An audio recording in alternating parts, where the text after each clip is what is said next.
मित्रांनो, आपल्याकडे बुलेट गाडी आहे हे दाखवण्यासाठी अनेक लोक गाड्यांचा तीक्ष्ण आवाज काढतात, ध्वनी प्रदूषण करतात, परंतु पुणे पोलिसांनी इथे उत्तम कामगिरी केलेल्याचा व्हिडिओ सध्या सोशल मीडियावरती व्हायरल होता। व्हिडिओ नक्की काय तो पुढे बघा। त्या अगोदर तुम्ही चॅनलवरती नवीन असाल तर जरूर सबस्क्राइब करा। पोलिसांनी जप्त केलेल्या मागील आठवड्यात सायलेन्सरवर बुलेटच्या सायलेन्सरवर रोलर फिरवण्यात आलेला आहे। दरम्यान व्हायरल होत असलेल्या व्हिडिओमध्ये गाड्याच्या सायलेन्सरवर रोलर फिरवताना दिसत आहे।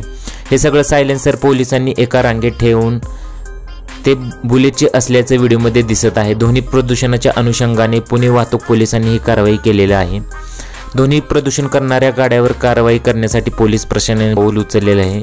जवळपास 192 दुचाकी जप्त केले आहेत, तर या सगळ्या गाड्यांचे सायलेन्सर पोलिसांकडून नष्ट करण्यात आले आहेत आणि पोलिसांच्या या कार्याला अनेक लोकांच्या चांगल्याच प्रतिसाद आलेले आहेत।